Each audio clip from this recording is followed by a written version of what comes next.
Hi అండి, నా పేరు శివ. అందరూ ఎలా ఉన్నారు?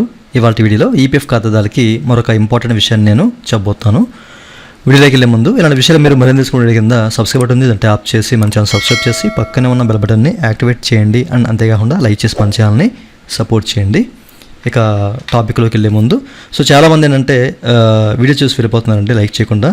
సో ప్లీజ్ లైక్, ఓకేనా? సో లైక్ చేస్తేనే మన ఛానల్కి కాస్త సపోర్టివ్గా ఉంటుంది.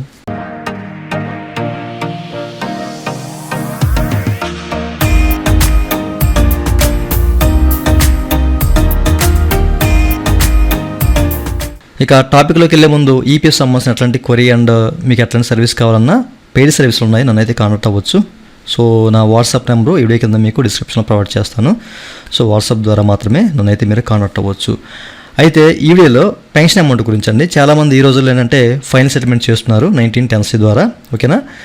సో కొంతమందికి ఏంటంటే 19 సెటిల్ అవుతుంది, 10C అమౌంట్ అనేది ఆగిపోతుంది కొన్ని కారణాల చేత.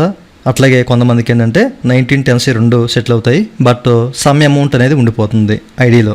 ఓకే, అంటే ఫర్ ఎగ్జాంపుల్ 10Cలో 1,00,000 రూపాయలు ఉందనుకోండి, ఒక 50 వచ్చి ఇంకో 50 ఉండిపోతుంది.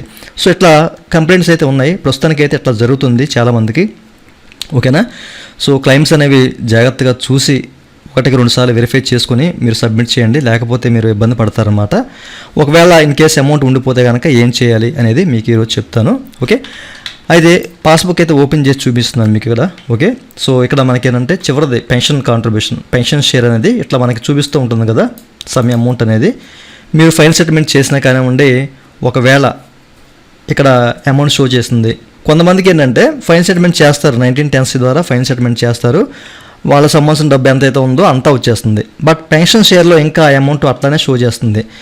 సో షో చేస్తుంది కదా అని చెప్పేసి ఇంకా అమౌంట్ ఉందేమో వస్తుందేమో అని చెప్పేసి మీరైతే భ్రమపడొద్దు, ఓకేనా? మీ అమౌంట్ మీకు వచ్చేస్తుంది కాబట్టి మీరు ఇంకా దాని గురించి వరీ అవసరం లేదు. సో అమౌంట్ అనేది ఈపీఎఫ్ పాస్బుక్లో అప్డేట్ కాదు, అది మైనస్ కాదు.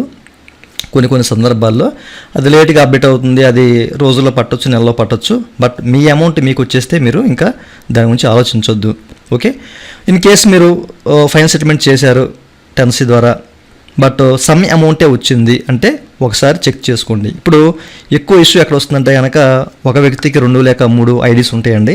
సో అట్లాంటి టైంలో వాళ్ళు ఏంటంటే ప్రీవియస్ ఐడీలు ప్రజెంట్ ఐడీలోకి ట్రాన్స్ఫర్ చేయకుండా వాళ్ళు సెటిల్మెంట్ చేస్తున్నారన్నమాట. సో అట్లా చేసినప్పుడు ప్రజెంట్ ఐడీలో ఉన్న పెన్షన్ అమౌంట్ మాత్రమే సెటిల్ అవుతుంది, ఈ విషయాన్ని గమనించాలి, ఓకేనా? అప్పుడు మీకు ప్రీవియస్ ఐడీలో ఉన్న పెన్షన్ అమౌంట్ రాదు కదా. సో ఇట్లా మీకు లాగ్ అయిపోతూ ఉంటుందన్నమాట. ఇట్లా కొంతమంది ప్రాబ్లమ్స్ అనేవి ఫేస్ చేస్తున్నారు.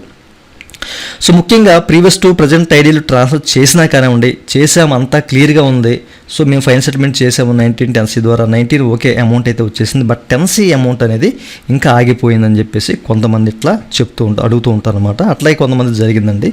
ఇన్ కేస్ మీకు గనక అట్లా మీకు సమ్ అమౌంట్ ఏదైనా ఒక ఐడి నుంచి అమౌంట్ వచ్చి మిగతా 1 లేకపోతే 2 ఐడీస్ నుంచి అమౌంట్ రావాల్సిన అమౌంట్ అనేది ఇంకా రాకపోతే కనుక మనం ఇప్పుడు ఆన్లైన్లో సబ్మిట్ చేయలేం. ఒకసారి మనకి సెటిల్ అయిపోయిన తర్వాత మళ్ళీ 10C అనేది సబ్మిట్ చేయడానికి వెళ్ళామంటే అక్కడ ఏంటంటే ఆల్రెడీ సెటిల్ అనే ఎర్ర అయితే చూపిస్తుంది, ఓకేనా? అక్కడ నుంచి మూవ్ అవ్వదు. 19 అనేది అవుతుంది, బట్ 10C మాత్రం ఒకసారి సెటిల్ అయిన తర్వాత అక్కడ నుంచి మనం అప్లై చేయలేం ఫామ్ని.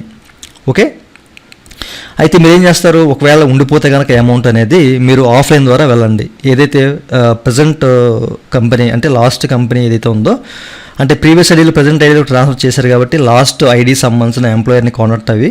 సో ఒక ఫామ్ ఉంటుంది 19 10C సంబంధించిన ఫామ్ అనమాట, ఓకేనా? కుదిరితే వీడియో కింద మీకు డిస్క్రిప్షన్లో ప్రొవైడ్ చేస్తాను, ఓకేనా?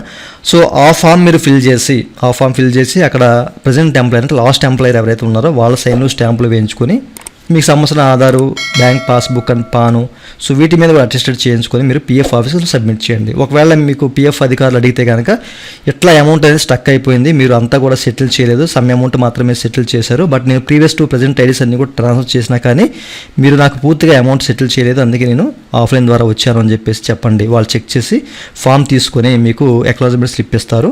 విత్ ఇన్ మీకు 30 డేస్లో మీ అమౌంట్ ఏదైతే స్టక్ అయిపోయిందో ఆ అమౌంట్ మీ అకౌంట్లోకి అయితే వస్తుంది, ఓకేనా? అప్పటి వరకు వెయిట్ చేయండి. 1 మంత్ మీకు ఇంకా అమౌంట్ పడలేదంటే మళ్ళీ మీరు పిఎఫ్ ఆఫీస్ని కాంటాక్ట్ అవ్వండి.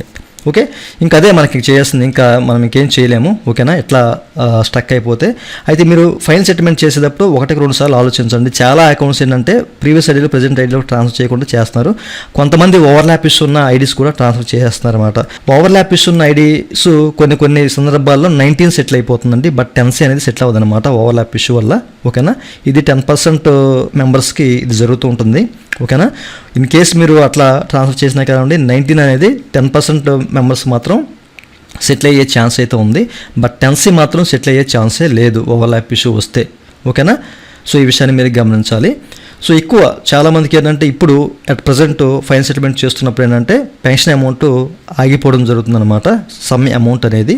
సో ఈ విషయాన్ని మీరు గమనించాలి. ఓకేనా, సో జాగ్రత్తగా చూసి మీరు క్లెయిమ్స్ అనేవి పెట్టండి. ఇన్ కేస్ ఆగిపోతే కనుక ఇప్పుడు నేను చెప్పిన ప్రకారం మీరు ప్రాసెస్ చేయండి, మీ అమౌంట్ మీకైతే వచ్చేస్తుంది. ఓకేనా, కొంతమంది ఏం చేస్తున్నారు 19 అప్లై చేస్తున్నారు. ప్రీవియస్ ఐడీలో ఉన్న ఇప్పుడు తనకి ఏ అనే కంపెనీలో చేసి అక్కడ ఏంటంటే 19 అప్లై చేసి 10C వదిలేశాడు, అండ్ బి అనే కంపెనీలో మళ్ళీ జాయిన్ అయ్యాడు. ఓకేనా, సో జాయిన్ అయ్యి సో తను అక్కడ ఫైన్ సెటిల్మెంట్ చేసేసాడు, బట్ ఏ అనే కంపెనీది అమౌంట్ రాలా. అంటే ట్రాన్స్ఫర్ చేసినా కానివ్వండి కొన్ని సందర్భాల్లో 10% మెంబర్స్కి అయ్యే ఛాన్స్ అయితే ఉంది, ఓన్లీ 10C అనేది ట్రాన్స్ఫర్ అయ్యే ఛాన్స్ అయితే ఉంది. 19% మాత్రం మనకి రిజెక్ట్ అయిపోతుంది అనమాట. ఆల్రెడీ సెటిల్ అని చెప్పేసి ఫీల్డ్ ఆఫీసరు రిజెక్ట్ చేసేస్తూ ఉంటారన్నమాట. బట్ మీరు ట్రై చేయండి 2-3 సార్లు, అట్లాంటి సందర్భాల్లో మీరు క్లెయిమ్కి ట్రై చేయండి. ఓకేనా, ఓన్లీ 10C ఉండిపోతే కనుక దాన్ని ట్రాన్స్ఫర్ రిక్వెస్ట్ పెట్టండి, అయ్యే ఛాన్సెస్ ఉంటాయి. సో అవ్వకపోతే మీరు ఇంకా చేయడానికి ఏమీ లేదు. ఒక విషయం గుర్తుపెట్టుకోవాలి, ఎప్పుడైనా ఫైనల్ సెటిల్మెంట్ చేసేటప్పుడు 19, 10C రెండు కూడా ఒకేసారి అప్లై చేయండి. 10C అమౌంట్ ఉండిపోయిందంటే తర్వాత మీరు ఇబ్బంది పడాల్సిన అవసరం అయితే ఉంటుందన్నమాట. ఓకేనా, మళ్ళీ PF ఆఫీస్కి వెళ్ళి దాన్ని అప్లై చేసుకోవాలి ఇంతకుముందు నేను చెప్పినట్లుగా. ఓకే, సో ఇప్పుడు కూడా 19, 10C అనేది రెండు ఫామ్స్ కూడా ఎట్ ఏ టైము. ఓకేనా, ఫస్ట్ ఒక ఫామ్ ఏదో ఒకటి 19 or 10C పెట్టి మళ్ళీ బ్యాక్ వచ్చి 19 or 10C. సో 2 ఫామ్స్ అనేవి ఒకే కాలంలో మీరు సబ్మిట్ చేయాలి. ఓకే, అట్లా కాకుండా మీరు వదిలేసి అనుకోండి ఇబ్బంది అవుద్ది. ఓకేనా, ఎప్పుడు కూడా మనకి అలాంగ్ విత్ 19 or 10C అని చెప్పేసి క్లెయిమ్స్ అనేవి పోతూ ఉంటాయి అన్నమాట మీరు లేట్ చేస్తే. సో 19, 10C అనేది ఒకేసారి పెట్టాలి. మీకు సర్వీస్ కావాలంటే తప్పనిసరిగా ట్రాన్స్ఫర్ చేసుకోవాలి. సో ఎనీవే మీరు ఏదైనా కానివ్వండి 10Cలో మనకి ఈ పెన్షన్ షేర్లో కనుక అమౌంట్ ఉండిపోతే కనుక ఓకేనా, అంత సక్రమంగా ఉండిపోతే సో మీరు ఆఫ్లైన్ ద్వారా ప్రాసెస్ చేయండి. PF ఆఫీస్కి వెళ్ళి మీరు ఫామ్ అనేది సబ్మిట్ చేయండి, లాస్ట్ ఎంప్లాయర్ నుంచి సైన్లు స్టాంపులు వేయించుకొని. ఓకేనా, సో చాలామందికి ఇష్యూ ఉంది కాబట్టి చెప్తున్నాను. ఇంకా మీకు ఏదైనా డౌట్స్ ఉంటే వీడియో కింద కామెంట్ సెక్షన్లో కామెంట్ చేయండి, అండ్ నన్ను కాంటాక్ట్ అవ్వాలంటే వీడియో కింద మీకు డిస్క్రిప్షన్లో వాట్సాప్ నెంబర్ ఉంది, కాంటాక్ట్ అవ్వచ్చు. ఇదండి ఇవాళ వీడియో. ఈ వీడియో మీకు నచ్చట్లేదు వీడియో కింద లైవ్ ఉంది, లైక్ చేసి మన ఛానల్ సపోర్ట్ చేయండి, అండ్ మన ఛానల్ అయితే సబ్స్క్రైబ్ చేయండి. Thank you for watching, and జై హింద్.